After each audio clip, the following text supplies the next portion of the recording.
And now joining us for more on the ongoing coalition talks, we have Dr. Marc Schulman, the founder and executive director of the Israel Institute for Strategic Studies, and Marc Schulman, columnist for Newsweek and editor of HistoryCentral.com. So we'll start with you, Dr. Sherman. Why did Kahol Lavan officials blow up the meeting today? Well, I think what we're seeing is the enactment of the BDS, Mobility Derangement Syndrome. I think that they're hanging onto the card that they don't want Netanyahu in the government at any cost, and they'll hang on to any excuse to keep him out of it. I think obviously the key to this whole impasse is Lieberman, and if pressure can be brought to bear on Lieberman to give up his contrived, I think, opposition to the Haredim, because Lieberman's past is strewn with many deals with the Haredim, then we don't need a unity government. We could have a comfortable majority for a right-wing government. Okay, well, let's kind of talk a little bit about some of the Blue and White's objections as well, because they're saying that it's about this 55-member right-wing bloc. It's mostly about the bloc and not about Netanyahu? I think Netanyahu could be overcome, including the suggestion that President Rivlin made that the law gets changed and that he leaves the minute he gets... Gantz said no to that suggestion. Well, he said no intermediate. That's a negotiating plan. What do you expect him to accept it right away? You got to negotiate these things. So far, I just know what he said. Yeah, so I far, know, but he said no. You make changes, and as long as you go. The biggest problem is the bloc. The reason it's a bloc is as soon as he comes with a bloc, it isn't a coalition between Likud and Blue and White. It's Netanyahu's government plus Blue and White to give them a majority. The whole point that the whole country wants, by 70-something%, is they want a unity government made up of Likud and Blue and White without the Haredim, without the religious parties, without Meretz on one hand, without all these parties on the left and right. And they want the centrist government, centrist right, whatever you want to call it, but certainly without the religious. That's what every survey in this country says. That's what people want.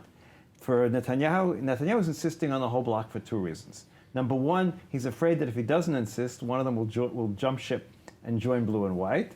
And number two, because it gives him more power.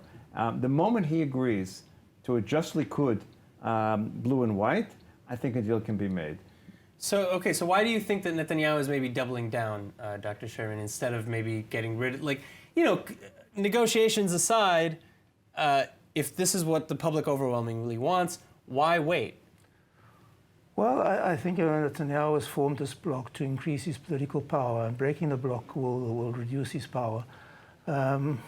I think he's hanging tough. Netanyahu has overcome a lot of obstacles up to now. He's been faced with tremendous opposition. 3 parties, 4 chiefs of staff, and the mainstream media have all been against him, and they haven't really been able to overcome him. So I think he's hanging on to his political base and doesn't want to erode his political power. So what, are they going to wait until there's a third election? Because it sounds like this kind of back and forth. Okay, so first of all, we have more time. The reality is right now, of course, Netanyahu has the power to form a government. He received the mandate from the president.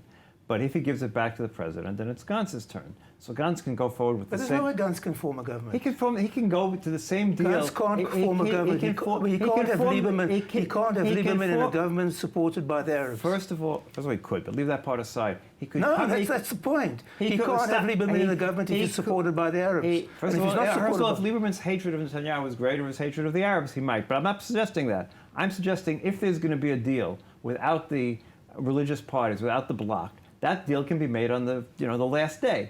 There's no reason why to assume that Netanyahu has to do it to start with. Do you have faith that the ruling parties, Blue and White and Likud, will actually do everything in their power to avoid a third election? No, because I think Netanyahu wants a third election. Netanyahu is good for a third election. Why? As he remains in power in the third election, he's still the interim prime minister. There's no way to remove him from power. There's no way he continue being prime minister. As long as he's prime minister, who knows what could happen? But the hearing is starting now, and that could drastically affect any election results. Look, what happened here? First of all, he asked for 4 days. Why did he ask for 4 days? He didn't make any positions in writing. All the positions were done orally. Now he had 4 days of talking. He'll throw everything up against the wall, and then he'll say, Mandelblit, you can't make a decision right away. Look at 4 days worth of arguments. It has to take you months. I can already hear the lawyer saying, well, there's so many arguments, it'll take Mandelblit a long time to come to a decision. Listening to you could actually think that these charges had substance to them. I mean, you know, my view is even if everything they say about Netanyahu is correct, my question is, so what? Okay, so he took too many cigars and champagne. That's a criminal offense. Excuse me, there's a criminal offense in Israel. Sure, Excuse me, stop. No, it's this not. is illegal. This is an attempted illegal putsch because they can't get rid of him at the polls. Exactly the same parallel to what's happening in the United States. They can't get rid of him at the polls. So they try to find legal arguments. Excuse me, his appointed police commissioner, his appointed attorney general, it's all his people. But they all turned on him because they're the left, right? That's what happened. Look at the substance. No, look at the substance of the charges. Look at the substance. One, he got cigars and champagne. Excuse me. He didn't do a deal. Excuse me, 1 second. Stop talking over me. The reality is, let's look at the smallest charge. The cigars, the champagne, the jewelry. That's the smallest charge. It is illegal under Israeli law to receive any gifts. Period. Do you know Yitzhak Rabin? We don't want to get too much into the cases. No, but the fact of the matter is, it's illegal. You think it's inappropriate? It's illegal. Then use administrative punitive measures, not the criminal ones. It's illegal. Illegal. You go to court. You charge somebody. All right. Well, unfortunately, we're going to have to stop it there. But gentlemen, thank you so much as always for coming in and sharing your insights. We'll see you again soon, I'm sure. Thank you.